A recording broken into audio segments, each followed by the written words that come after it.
ಅನಂತಪುರ ಎನ್ನುವ ಗ್ರಾಮದಲ್ಲಿ ಶ್ಯಾಮಲಾ ಗೋವಿಂದ ಎನ್ನುವ ಒಳ್ಳೆ ಮನಸ್ಸಿರುವ ರೈತ ದಂಪತಿಗಳು ಇದ್ರು. ಸಾಧಾರಣವಾಗಿ ನಾವು ನೋಡುವುದಾದರೆ ಗಂಡನಲ್ಲಿ ಒಂದು ರೀತಿಯ ಭಾವನೆ, ಹೆಂಡತಿಯಲ್ಲಿ ಒಂದು ರೀತಿಯ ಭಾವನೆ ಕಾಣುತ್ತೀವಿ. ಆದರೆ ಇಲ್ಲಿ ಈ ದಂಪತಿಗಳು ಇಬ್ಬರ ಮನಸ್ಸು ಕೂಡ ಇನ್ನೊಬ್ಬರ ಮೇಲೆ ಪ್ರೀತಿ ಮನೋಭಾವವನ್ನು ತೋರಿಸುವ ಮನಸ್ಸು. ಹೀಗೆ ಮದುವೆ ವಯಸ್ಸಲ್ಲಿರುವ ಮಗನಾದ ಸುಧಾಕರ್ ಇದ್ದ. ಅವನಿಗೆ ಹುಡುಗಿಯನ್ನು ಹುಡುಕ್ತಾ ಇದ್ರು. ಹುಡುಗಿನ ನೋಡಕ್ಕೆ ಹೋಗೋಣ ಅಂದ್ರೆ ಅವನು ಅಲ್ಲಿಂದ ಓಡೋಗ್ತಾ ಇದ್ದ. ಕಾರಣ ಕೇಳಿದ್ರೆ ಹೇಳ್ತಾ ಇರ್ಲಿಲ್ಲ. ತಾಳ್ಮೆ ಕಳ್ಕೊಂಡಂತಹ ಆ ದಂಪತಿಗಳು ಮಗನ ಸ್ನೇಹಿತನಾದ ಗಿರಿಯನ್ನು ಒಂದು ಕಡೆ ಕಟ್ಟಿ ಹಾಕಿದ್ರು. ಗಿರೀಶಂ ಭಯಪಟ್ಕೊಂಡು, ದೊಡ್ಡಮ್ಮ, ನಿಮ್ ಮಗ ಮದುವೆ ಮಾಡ್ಕೊಳ್ಳೋದಿದ್ರೆ ನನ್ನ ಯಾಕೆ ದೊಡ್ಡಮ್ಮ ಕಟ್ಟಿ ಹಾಕಿದ್ದೀರಾ? ಇನ್ನು ಏನ್ ಮಾಡೋದು ಗಿರೀಶಂ, ನಿನ್ನ ಗೆಳೆಯನನ್ನು ಮದುವೆ ಮಾಡ್ಕೋ ಅಂದ್ರೆ ಅವನು ನಮ್ ಜೊತೆ ಹೇಳದೆ ತಪ್ಪಿಸ್ಕೊಂಡು ಓಡ್ತಾ ಇದ್ದಾನೆ. ಕಾರಣ ಏನು ಅಂದ್ರೆ ಹೇಳೋದಿಲ್ಲ. ನಿನಗೆ ಗೊತ್ತಿರುತ್ತೆ ಅಲ್ಲ, ಅದಕ್ಕೆ ಕಟ್ಟಾಕಿದ್ದು. ದೊಡ್ಡಮ್ಮ, ಸತ್ಯವಾಗ್ಲೂ ಹೇಳ್ತಾ ಇದ್ದೀನಿ, ಸುಧಾಕರ್ ಯಾಕೆ ಮದ್ವೆ ಮಾಡ್ಕೊಳ್ತಾ ಇಲ್ಲ ಅಂತ ದೇವ್ರಾಣೆಗ್ಲು ನನಗ್ ಗೊತ್ತಿಲ್ಲ. ನನ್ನ ಬಿಟ್ಬಿಡಿ. ಇವನ್ನ ನಂಬೇಡ ಶ್ಯಾಮಲಾ, ನಮ್ ಮಗ ಇವನ್ ಜೊತೆ ನಿಜ ಹೇಳಿರ್ತಾನೆ. ಇವನೇ ಹೇಳ್ತಾ ಇಲ್ಲ. ನಮ್ಮ ಮಗ ಇವನು ಚಿಕ್ಕ ವಯಸ್ಸಿನಿಂದ ಬಾಲ್ಯ ಸ್ನೇಹಿತರು. ಹಾಗಿರುವಾಗ ನಿಜಾನ ಇವನ್ ಜೊತೆ ಹೇಳಿರ್ತಾನೆ. ಇವನ್ ನಮ್ ಜೊತೆ ಹೇಳ್ತಾ ಇಲ್ಲ. ಹೇಳುವ ತನಕ ಇವನ್ನ ಬಿಡ್ಲೇಬೇಡ. ಅಯ್ಯೋ ದೊಡ್ಡಪ್ಪ, ನೀವು ನಾನು ಏನ್ ಹೇಳಿದ್ರು ಕೂಡ ನಂಬದೇ ಇಲ್ಲ. ನಾನು ಅವನು ಸಣ್ಣ ವಯಸ್ಸಿನಿಂದ ಬಾಲ್ಯ ಗೆಳೆಯಿದೆ. ಆದ್ರೆ ಅವನ ಎಲ್ಲಾ ವಿಷಯಗಳನ್ನು ನನ್ ಜೊತೆ ಹಂಚ್ಕೊಳ್ಳೋದೇ ಇಲ್ಲ. ನೀವು ನನ್ನ ಒಡೆದ್ರು ಸರಿ, ಕೊಂದ್ರು ಸರಿ, ನನಗೆ ಗೊತ್ತಿರೋ ನಿಜನ ಮಾತ್ರ ನನ್ನಿಂದ ಹೇಳಕ್ಕಾಗೋದು. ಏನ್ ಬೇಕಾದ್ರೂ ಮಾಡ್ಕೊಳ್ಳಿ. ನಿನ್ನ ಜೊತೆಯಿಂದ ನಿಜನ ಹೇಗೆ ಬರೆಸ್ಬೇಕು ಅಂತ ನಮಗ್ ಚೆನ್ನಾಗ್ ಗೊತ್ತು. ಇವಾಗ ಇರು, ಬರ್ತೀನಿ ಹಾಗೆ ಅಂತ ಹೇಳಿ ಶ್ಯಾಮಲಮ್ಮ ಅಡುಗೆ ಮನೆಗೆ ಬಂದ್ರು. ಗಿರೀಶಂ ಭಯಪಡ್ತಾ ಇದ್ದ. ದೊಡ್ಡಮ್ಮ ಏನ್ ತಗೊಂಬರ್ಲಿಕ್ಕೆ ಕಿಚನ್ಗೆ ಹೋಗಿದ್ದಾರೆ? ಆಗ ಗೋವಿಂದನಿಗೆ ಗಿರೀಶನಿಗೆ ಸ್ವಲ್ಪ ಹೊತ್ತು ಭಯ ತೋರಿಸೋಣ ಅಂತ ಆಲೋಚನೆ ಬಂತು. ಕಾರಣ ಏನು ಅಂತ ತಿಳ್ಕೊಳ್ಳುವ ಅವಕಾಶ ಸಿಗುತ್ತೆ ಅಂತ. ಹೇಳಿ ದೊಡ್ಡಮ್ಮ ಯಾಕೆ ಅಡುಗೆ ಮನೆಗೆ ಹೋದ್ರು? ಖಾರ ತಗೋಬರ್ಲಿಕ್ಕಪ್ಪ. ಸಾರಿಗಾಕುವ ಖಾರನ ತಂದು ನಿನ್ನ ಕಣ್ಣಿಗೆ ಹಾಕಕ್ಕೆ. ಹಾಗೆ ಹೇಳಿದಾಗ ಗಿರೀಶ ಭಯಪಡುತ್ತಾ, ಖಾರ ಯಾಕೆ ದೊಡ್ಡಪ್ಪ ಹಾಗೆ ಅಂತ ಕೇಳಿದ. ಯೋ ಗಿರೀಶ, ಖಾರ ಯಾಕೆ ಅಂತ ಕೂಡ ಗೊತ್ತಾಗದಷ್ಟು ಅಮಾಯಕನ ನೀನು. ಖಾರನ ನಿಮ್ ದೊಡ್ಡಮ್ಮ ತಗೊಂಬಂದು ಇನ್ನೇನ್ ಮಾಡ್ತಾಳೆ? ನಿನ್ ಬಾಯಿಗೆ ಹಾಕ್ತಾಳೆ. ನೀನು ನಾಲಿಗೆಯಲ್ಲಿ ಖಾರನ ಇಟ್ಕೋತೀಯಾ? ಇಲ್ಲ, ನುಂಗ್ಬಿಡ್ತೀಯ. ಖಾರ ಹೊಟ್ಟೆಗೋಗುತ್ತೆ. ಆಮೇಲೆ ನಿಂಗೆ ನೀರ್ ಬೇಕಾಗುತ್ತೆ. ನೀರಿಲ್ದೆ ನೀನು ಒದ್ದಾಡ್ತೀಯ. ಆವಾಗ ನೀರಿಗೋಸ್ಕರ ನಿಜ ಹೇಳ್ತೀಯ. ಆಗ ಗಿರೀಶ ತುಂಬಾ ಭಯದಿಂದ ನೋಡುತ್ತಾ ತನ್ನೊಳಗೆ ತಾನೇ, ಈ ಸುಧಾಕರನಿಂದ ನನಗೆ ಪ್ರಾಣ ಭಯ ಬಂದಿದೆ. ಇವಾಗ ಏನ್ ಮಾಡೋದು? ಕಾರಣ ಹೇಳೋದಾ ಬೇಡ್ವಾ? ನಿಜ ಹೇಳಿದ್ರೆ ಗೆಳೆತನಕ್ಕೆ ದ್ರೋಹ ಮಾಡಿದ ಹಾಗೆ ಆಗುತ್ತೆ. ನಿಜ ಹೇಳದಿದ್ರೆ ಇವ್ರು ನನಗೆ ಖಾರ ಹಾಕಿ ಕೊಂದ್ಬಿಡ್ತಾರೆ. ದೇವ್ರೇ, ಏನಪ್ಪ ಮಾಡೋದು? ಹೀಗೆ ಗಿರೀಶ ಭಯಪಡ್ತಾ ಇರುವಾಗ ಶ್ಯಾಮಲಮ್ಮ ಗಿರೀಶನಿಗೆ ತುಂಬಾ ಇಷ್ಟವಾದ ಸ್ವೀಟ್ ಅನ್ನು ತಗೊಂಬಂದ್ಲು. ಅದನ್ನು ನೋಡಿ ಅವನು ತುಂಬಾನೇ ಸಂತೋಷ ಪಡ್ತಾ ಇದ್ದ. ಗೋವಿಂದು ಅದನ್ನು ನೋಡಿ ನಗ್ತಾ ಇದ್ದ. ಇಲ್ ನೋಡಪ್ಪ, ಸ್ವೀಟ್ಸ್ ತಗೊಂಬಂದಿದ್ದೀನಿ ಗಿರೀಶ, ತಗೊಂಡ್ ತಿನ್ನಪ್ಪ. ಹೀಗೆ ಕೈ ಕಟ್ಟಿ ಹಾಕಿದ್ರೆ ಹೇಗೆ ತಿನ್ನದು ದೊಡ್ಡಮ್ಮ? ಅಗ್ಗ ಬಿಚ್ಚಿದ್ರೆ ನಿಜ ಹೇಳ್ತೀಯಾ? ನಿಜ ಹೇಳ್ತೀನಿ ದೊಡ್ಡಮ್ಮ. ಸುಧಾಕರ್ ಮದುವೆ ಮಾಡ್ಕೊಂಡು ಬರೋ ಹುಡುಗಿನ ನೀವು ತಾಯಿಯ ಹಾಗೆ ನೋಡ್ಕೊಳ್ಳೋದಿಲ್ಲ ಅಂತ ಅವನಿಗೆ ಭಯ. ಅದಕ್ಕೇನೆ ಅವ್ನು ಮದುವೆ ಮಾಡ್ಕೊಳ್ಳೋದಿಲ್ಲ. ಇದೇನಾ ಗಿರೀಶ ನಿಜ? ಹೌದು ದೊಡ್ಡಪ್ಪ, ನಮ್ಮ ಗೆಳೆತನದ ಮೇಲೆ ಸತ್ಯ ಮಾಡಿ ಹೇಳ್ತಾ ಇದ್ದೀನಿ, ಇದೇ ನಿಜ. ಹಾಗೆ ಹೇಳಿದ ತಕ್ಷಣ ಗೋವಿಂದು ಹಗ್ಗವನ್ನು ಬಿಚ್ಚಿದ. ಗಿರೀಶನ್ ಸ್ವೀಟ್ ಅನ್ನು ತಿಂದ. ಮಗ ನನ್ ಬಗ್ಗೆ ಇಷ್ಟೊಂದು ಆಲೋಚನೆ ಮಾಡ್ತಾನ? ಮಗನ ಆಲೋಚನೆ ತಪ್ಪಿಲ್ಲ ಅಲ್ವಾ? ಮಗ ಇನ್ನೊಂದು ವಿಷಯ ಕೂಡ ತಿಳ್ಕೋಬೇಕು ರೀ. ಅತ್ತೆ ಸೊಸೆನ ಮಗಳ ತರ ನೋಡ್ಕೊಂಡ್ರೆ ಬರುವಂತಹ ಸೊಸೆ ಅತ್ತೆನ ತಾಯಿ ರೀತಿ ನೋಡ್ಕೊಳ್ತಾಳೆ. ಸರಿ ಶ್ಯಾಮಲಾ, ನಾನು ಹೋಗಿ ಮಗನ್ನ ಕರ್ಕೊಂಬರ್ತೀನಿ. ಅವನ ಮದುವೆ ಬಗ್ಗೆ ಮಾತಾಡೋಣ. ಅವನ್ನ ಇಲ್ಲಿ ಕರ್ಕೊಂಬರುವಾಗ ಮದುವೆ ಬಗ್ಗೆ ಅಂತ ಹೇಳ್ಬೇಡ್ರಿ, ಅಲ್ಲಿಂದನೇ ಓಡೋಗ್ಬಿಡ್ತಾನೆ. ಅಮ್ಮ ಕರ್ಕೊಂಬರಕ್ ಕೇಳಿದ್ಲು ಅಂತ ಕರ್ಕೊಂಬನ್ರಿ. ಹಾಗೆ ಹೇಳಿದಾಗ ಗೋವಿಂದು ಸುಧಾಕರ್ ರಸ್ತೆ ಬದಿಯಲ್ಲಿ ಹಾಕಿರುವ ಟೈರ್ ಶಾಪಿಗೆ ಹೋದ. ಅಪ್ಪ, ನೀವೇಕೆ ಬಂದ್ರಿ? ನಿನ್ನ ಅಮ್ಮ ನಿನ್ನ ಬೇಗ ಕರ್ಕೊಂಬರಕ್ ಕೇಳಿದ್ಲು. ಅಪ್ಪ, ಅಮ್ಮನ್ಗೇನಾಯ್ತು? ಏನಾಗಿಲ್ಲಪ್ಪ, ನಿನ್ನ ಕರ್ಕೊಂಬರಕ್ ಕೇಳಿದ್ಲು ಅಷ್ಟೇ. ಸರಿಯಪ್ಪ, ಹೋಗೋಣ ಬನ್ನಿ. ಹಾಗೆ ಅಂತ ಹೇಳಿ ಶಾಪ್ನ ಕ್ಲೋಸ್ ಮಾಡಿ ತಂದೆ ಜೊತೆ ಮನೆಗ್ ಬಂದ. ಗಿರೀಶ ಸ್ವೀಟ್ ಅನ್ನು ತಿಂತಾ ಇದ್ದ. ನಿಜ ತಿಳ್ಕೊಂಡ್ರು ಅಂತ ಅರ್ಥ ಮಾಡ್ಕೊಂಡು, ಹೇಗೋ ನೀವು ನಿಜನ ತಿಳ್ಕೊಂಡ್ರಿ. ಸರಿ, ನಿಮಗೆ ನಿಜ ಗೊತ್ತಾಯ್ತಲ್ವಾ? ಆ ರೀತಿ ಹುಡುಗಿ ಇದ್ರೆ ಹೇಳಿ, ನಾನ್ ಮದುವೆ ಮಾಡ್ಕೋತೀನಿ.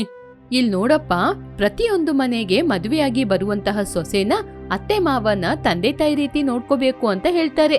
ಅದೇ ರೀತಿ ಮನೆಗೆ ಬರುವ ಸೊಸೆಯನ್ನು ತನ್ನ ಮಗಳ ಹಾಗೆ ಅತ್ತೆ ಮಾವ ಕೂಡ ನೋಡ್ಕೋಬೇಕು.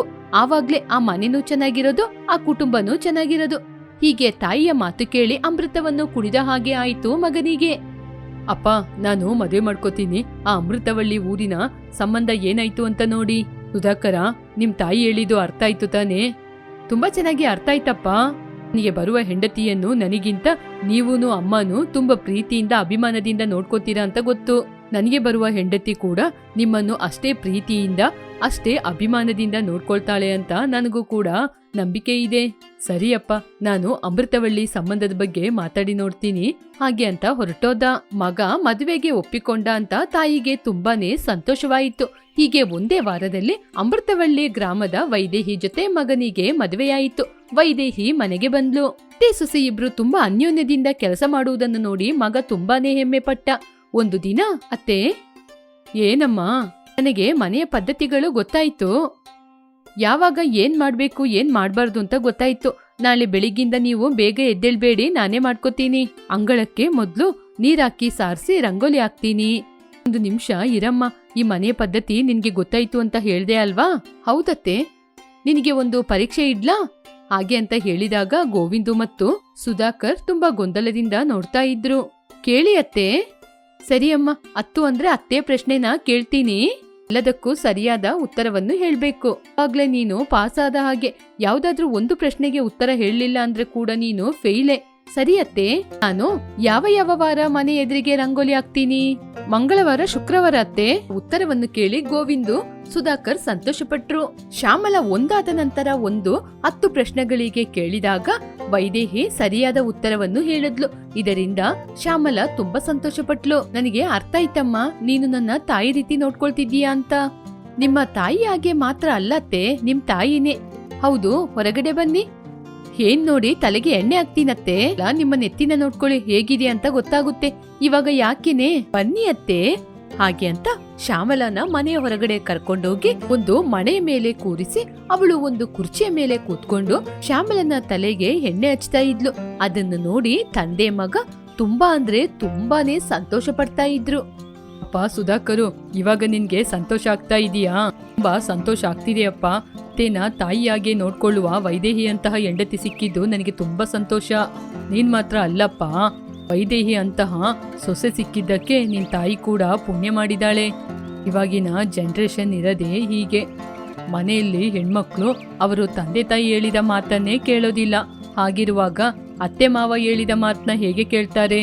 ಹೌದಪ್ಪ, ನೀವ್ ಹೇಳೋದೇನು ನಿಜಾನು. ಎಲ್ಲಿಗೋ ಯಾಕೆ ಹೋಗ್ತೀರಾ?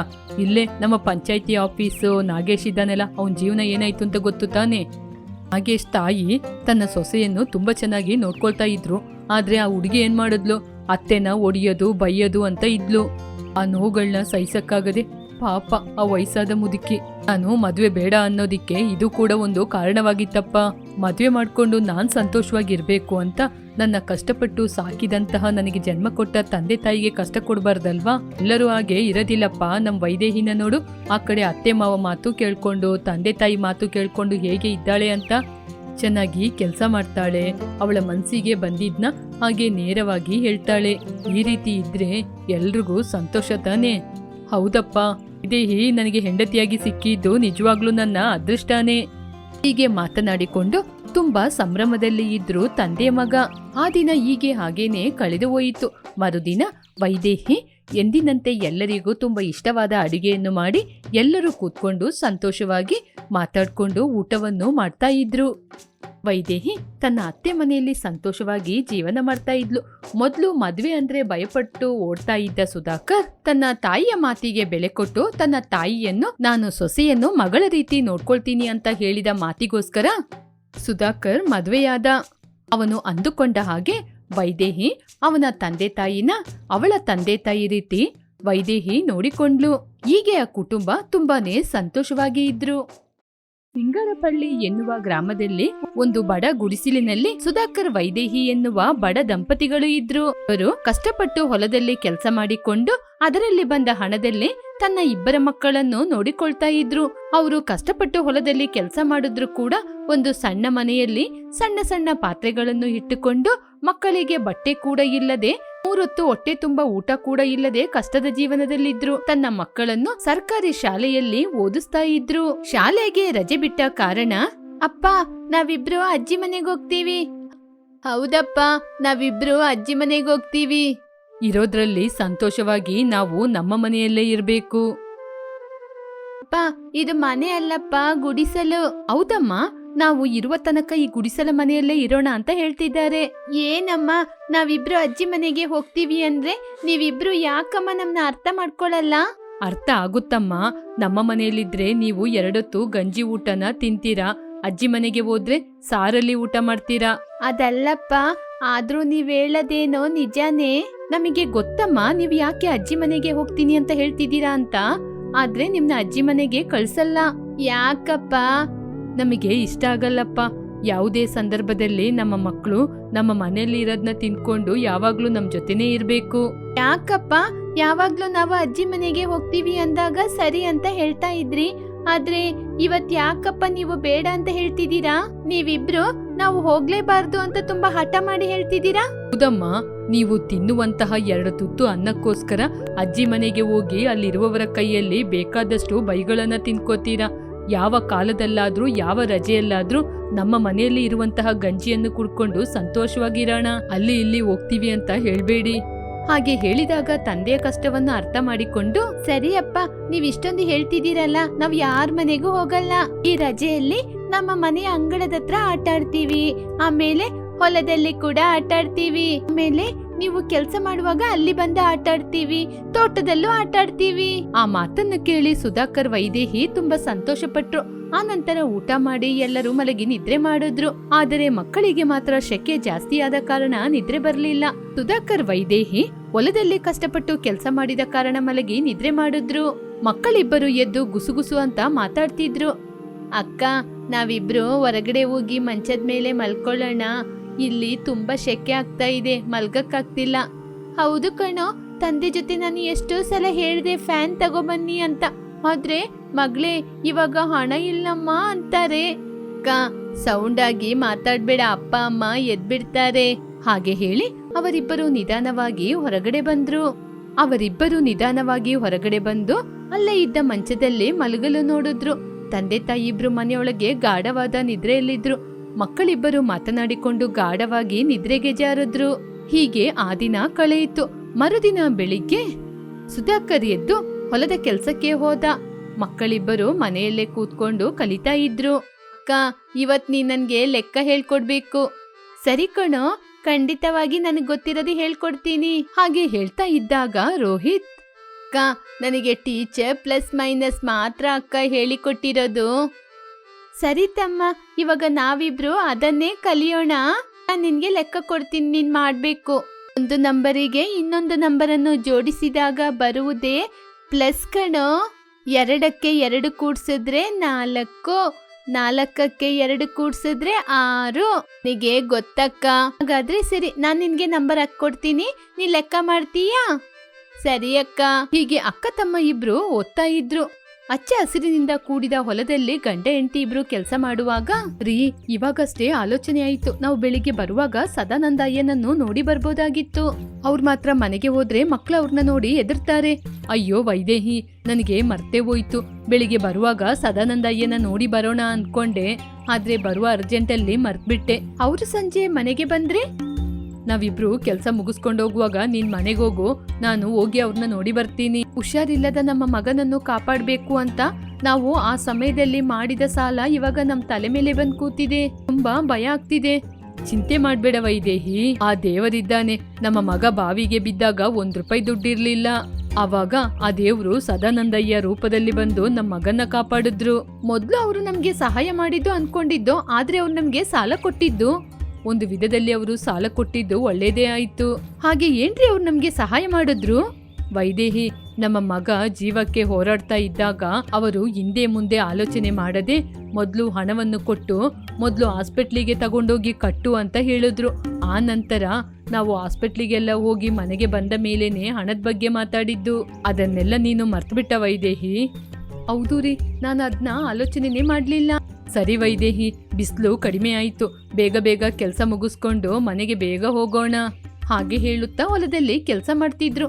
ವೈದೇಹಿ ಕೂಡ ಏನು ಮಾತನಾಡದೆ ಬೇಗ ಬೇಗ ಕೆಲಸವನ್ನು ಮಾಡ್ತಿದ್ಲು. ಸರಿಯಾಗಿ ಅದೇ ಸಮಯಕ್ಕೆ ಸದಾನಂದಯ್ಯ ಅವರ ಮನೆ ಹತ್ರ ಬಂದು, ಸುಧಾಕರ್, ಏನೋ ಮಾಡ್ತಿದ್ಯಾ, ಹೊರಗೆ ಬಾರೋ. ಹಾಗೆ ಕರೆದಾಗ ಮಕ್ಕಳು ಭಯದಲ್ಲಿ ಹೊರಗೆ ಬಂದ್ರು. ಎಲ್ಲಿ ನಿಮ್ಮಪ್ಪ ಎಲ್ಲೋಗಿದ್ದಾನೆ? ಹಾಗೆ ಕೇಳಿದಾಗ ಮಗಳು ಭಯದಿಂದ ಅಪ್ಪ ಹೊಲದತ್ರ ಹೋಗಿದ್ದಾರೆ. ನಿಮ್ಮ ಅಪ್ಪ ಹೊಲದಿಂದ ಬಂದ ತಕ್ಷಣ ನನ್ನ ಮನೆಯಲ್ಲಿ ಬಂದು ನೋಡ್ಲಿಕ್ಕೆ ಹೇಳು. ಹಾಗೆ ಅಂತ ಹೇಳಿ ಮಕ್ಕಳನ್ನು ಹೊರಗಡೆ ಬಿಟ್ಟು ಮನೆಗೆ ಬೀಗ ಹಾಕಿ, ಈ ಕೀನ ನಾನ್ ತಗೊಂಡೋಗಿರ್ತೀನಿ, ನಿಮ್ಮ ಅಪ್ಪನಿಗೆ ಕೀ ಬೇಕಂದ್ರೆ ಮನೆ ಹತ್ರ ಬರ್ಲಿ ಹಾಗೆ ಹೇಳಿ ಅಲ್ಲಿಂದ ಹೊರಟೋದ್ರು. ಮಕ್ಕಳು ಎಲ್ಲಿ ಕೂರೋದು ಅಂತ ಗೊತ್ತಿಲ್ಲದೆ ಹೊರಗಡೆ ಮಂಚದ ಮೇಲೆ ಕೂತಿದ್ರು. ಹೀಗೆ ಸ್ವಲ್ಪ ಸಮಯ ಕಳೆಯಿತು. ಸರಿಯಾದ ಅದೇ ಸಮಯಕ್ಕೆ ಹೊಲದಿಂದ ಕೆಲಸವನ್ನು ಮುಗಿಸಿಕೊಂಡು ಗಂಡ ಹೆಂಡತಿ ಮನೆಗೆ ಬಂದ್ರು. ಮಕ್ಕಳು ನಡೆದ ವಿಚಾರದ ಬಗ್ಗೆ ಹೇಳಿದ್ರು. ಏನ್ರಿ ಸದಾನಂದ ಅಯ್ಯನಿಗೆ ಕರುಣೆನೇ ಇಲ್ವಾ? ಮಕ್ಕಳನ್ನ ಹೀಗೆ ಬಿಸಿಲಲ್ಲಿ ಕೂರ್ಸಿದ್ದಾರೆ. ವೈದೇಹಿ, ಮಕ್ಕಳನ್ನ ಕರ್ಕೊಂಡು ಒಂದು ಮರದ ಕೆಳಗೆ ಕೂತ್ಕೋ, ನಾನು ಹೋಗಿ ಸದಾನಂದ ಅಯ್ಯನ ನೋಡಿ ಬರ್ತೀನಿ. ಸರಿ ರೀ ಹಾಗೆ ಅಂತ ಹೇಳಿ ವೈದೇಹಿ ಮರದ ಕೆಳಗೆ ಬಂದು ಕೂತ್ಲು. ಇಲ್ಲೇ ಇರುವ ಕಲ್ಲಿನ ಮೇಲೆ ಮಕ್ಕಳನ್ನು ಕೂಡ ಕೂರ್ಸಿದ್ಲು. ಸದಾನಂದಯ್ಯನ ನೋಡ್ಲಿಕ್ಕೆ ಬಂದ. ಸದಾನಂದಯ್ಯ ಹೊರಗಡೆ ಅಂಗಳದಲ್ಲಿ ಕೂತಿದ್ರು. ಮನೆಗೆ ಮಾತ್ರ ನಾನು ಬೀಗ ಹಾಕದಿದ್ರೆ ನಿನ್ ಕಾಲು ನನ್ ಮನೆ ಹತ್ರ ಅಡಿ ಇಡ್ತಾನೆ ಇರ್ಲಿಲ್ಲ. ಅಯ್ಯೋ ಅಯ್ಯ, ಹಾಗೆಲ್ಲ ಏನೂ ಇಲ್ಲ ಅಯ್ಯ. ನೀವು ತಾನೇ ಹೇಳಿದ್ರಿ ಹಣ ಮಾತ್ರ ಸಿಗದಿದ್ರೆ ನನ್ ಮನೆ ಕಡೆ ಬರ್ಲೇಬಾರ್ದು ಅಂತ. ಅದಕ್ಕೇನೆ ಅಯ್ಯ ನಾನು ಕೂಡ ಈ ಕಡೆ ಬರ್ಲಿಲ್ಲ. ಇವಾಗ ನಾನು ಹೇಳೋದು ಕೂಡ ಸರಿಯಾಗಿ ಕೇಳ್ಕೊ. ನನಗೆ ಕೊಡ್ಬೇಕಾದ ಹಣವನ್ನು ಕೊಟ್ರೆ ಮಾತ್ರ ಈ ಮನೆಯ ಕೀಯನ್ನು ನಿನಗ್ ಕೊಡೋದು. ಅಯ್ಯ ಹಾಗೆಲ್ಲ ಹೇಳ್ಬೇಡಿ. ಮೊದ್ಲೇ ಬಿಸಿಲು ಜಾಸ್ತಿ ಆಗಿದೆ. ಮಕ್ಕಳಿಗೆ ಬೇರೆ ಶಾಲೆಗೆ ರಜೆ ಬಿಟ್ಟಿದ್ದಾರೆ. ಮಕ್ಕಳು ಮನೆ ಇಲ್ಲದೆ ಹೊರಗಡೆ ಹೇಗಯ್ಯ ಕೂತಿರ್ತಾರೆ. ದಯವಿಟ್ಟು ಮನೆ ಕೀಯನ್ನು ಕೊಡಿ ಅಯ್ಯ. ನೀನು ಎಷ್ಟು ಹೋರಾಡಿದ್ರು ಅಳ್ತಾ ಇದ್ರು ಕೂಡ ಮನೆ ಕೀಯನ್ನು ನಾನು ಕೊಡೋದಿಲ್ಲ. ಅಯ್ಯ ಹಾಗೆ ಹೇಳಿದ್ರೆ ಹೇಗಯ್ಯ? ನಾನು ನನ್ನ ಮಕ್ಕಳು ಎಲ್ಲಯ್ಯ ಇರೋದು? ಒಂದು ಕೆಲಸ ಮಾಡು, ನೀನು ಹೇಗೋ ಹೊಲದತ್ರ ಕೆಲಸ ಮಾಡ್ತೀಯಲ್ಲ, ಅಲ್ಲೇ ಒಂದು ಗುಡಿಸಲನ್ನ ಹಾಕೋ. ನಿಮ್ಮ ಯಜಮಾನ್ರು ಕೇಳಿದ್ರೆ ಹೇಳು, ಹಾಗೆ ಅವರಲ್ಲಿ ಮನೆ ಕಟ್ಲಿಕ್ಕೆ ಬಿಡದಿದ್ರೆ ಹೊಲದಲ್ಲೇ ಮಲ್ಕೊಳ್ಳಿ. ಹೀಗೆ ಸದಾನಂದ ಕೋಪದಿಂದ ಹೇಳಿದ್ರು. ಸುಧಾಕರ್ ಎಷ್ಟು ಬೈದ್ರು ಸಮಾಧಾನವಾಗಿ ನಿಂತಿದ್ದ. ನಂತರ ದುಃಖದಿಂದ ಅಲ್ಲಿಂದ ಹೊರಟು ಬಂದು ನಡೆದ ವಿಚಾರದ ಬಗ್ಗೆ ಹೆಂಡತಿ ಮಕ್ಕಳ ಬಳಿ ಹೇಳಿದ. ಹಾಗೆ ಹೇಳಿದಾಗ ಮಗಳು ಕೂಡ, ಅಪ್ಪ ಪರವಾಗಿಲ್ಲಪ್ಪ, ನೀವು ಚಿಂತೆ ಮಾಡ್ಬೇಡಿ. ಹೇಗೋ ಇದು ಬಿಸಿಲು ಕಾಲ ಅಲ್ವಾ, ನಾವು ಹೊಲದಲ್ಲೇ ಮನೆ ಕಟ್ಕೊಂಡು ತಂಪಾದ ಗಾಳಿಯಲ್ಲಿ ಅಲ್ಲೇ ಇರೋಣಪ್ಪ. ಹೌದಪ್ಪ, ಹೊಲದತ್ರನೇ ರೈತನ ಮನೆ ಚೆನ್ನಾಗಿದೆ ಅಲ್ವಾ? ಹೌದು ರೀ, ಮಕ್ಕಳು ಹೇಳುವ ಹಾಗೆ ನಾವು ಹೊಲದತ್ರನೇ ಮನೆ ಕಟ್ಕೊಳ್ಳೋಣ, ಆಗ ಯಾರು ನಮ್ಮನ್ನ ಏನು ಕೇಳೋದಿಲ್ಲ ಅಲ್ವಾ? ಹಾಗೆ ಹೇಳಿದಾಗ ಸುಧಾಕರಿಗೆ ಕೂಡ ಅದು ಇಷ್ಟವಾಯಿತು. ಸರಿ ವೈದೇಹಿ, ನೀವು ಹೊಲದತ್ರ ಹೋಗಿ ಹೊಲದ ಯಜಮಾನ್ರ ಜೊತೆ ಮಾತಾಡಿ ಬರ್ತೀನಿ. ಹಾಗೆ ಅಂತ ಹೇಳ್ತಾ ಇದ್ದಂಗೆ ಹೊಲದ ಯಜಮಾನ ಅಲ್ಲಿಗೆ ಬಂದ. ಅಯ್ಯ, ನಾನೇ ನಿಮ್ ಜೊತೆ ಮಾತಾಡೋಣ ಅಂತ ಇದ್ದೆ. ವಿಷಯ ಗೊತ್ತಾಯ್ತಪ್ಪ. ಅದಕ್ಕೇನೆ ಎಲ್ಲಿ ಇರ್ತೀರಾ, ಏನ್ ಮಾಡ್ತೀರಾ, ಏನ್ ತಿಂತೀರಾ ಅಂತ ನನಗೆ ಗೊತ್ತಾಗದೆ ನಿಮ್ನ ಹುಡ್ಕೊಂಡ್ ಬಂದೆ. ಅಯ್ಯ, ನೀವು ಒಪ್ಕೊಂಡ್ರೆ ಆ ಹೊಲದಲ್ಲೇ ನಾನು ಒಂದ್ ಮನೆನ ಕಟ್ಕೊಂಡು ಇರ್ತೀನಯ್ಯ. ಹೊಲದಲ್ಲಿ ಮನೆನ? ಅದು ಹೇಗಪ್ಪ ಸಾಧ್ಯವಾಗುತ್ತೆ? ಅಯ್ಯ, ನೀವು ಒಪ್ಕೊಂಡ್ರೆ ಸಾಕು, ಹೊಲಕ್ಕೆ ಯಾವ ತೊಂದ್ರೆನೂ ಬಾರದ ಹಾಗೆ ಮನೆ ಕಟ್ಕೊಂಡಿರ್ತೀನಿ. ಸರಿಯಪ್ಪ, ಅಲ್ಲಿರದೆ ನಿಮ್ಗೆ ಸಂತೋಷ ಅಂದ್ರೆ ಸಂತೋಷವಾಗಿರಿ. ಹಾಗೆ ಹೇಳಿ ಹೊಲದ ಮಾಲೀಕನಾದ ದುರ್ಗಯ್ಯ ಅಲ್ಲಿಂದ ಹೊರಟೋದ್ರು. ಆ ನಂತರ ಗಂಡ ಹೆಂಡತಿ ಆ ಹೊಲದತ್ರನೇ ಒಂದು ಮನೆಯನ್ನು ಮಾಡಿದ್ರು. ಆ ಮನೆಯಲ್ಲಿ ಗಂಡ ಹೆಂಡತಿ ಮಕ್ಕಳು ಸಂತೋಷವಾಗಿ ಜೀವನವನ್ನು ಸಾಗಿಸಿದ್ರು. ಇದುವೇ ಈ ದಿನದ ಕತೆ. ಇನ್ನೊಂದು ಒಳ್ಳೆ ಕಥೆಯೊಂದಿಗೆ ಪುನಃ ನೋಡೋಣ.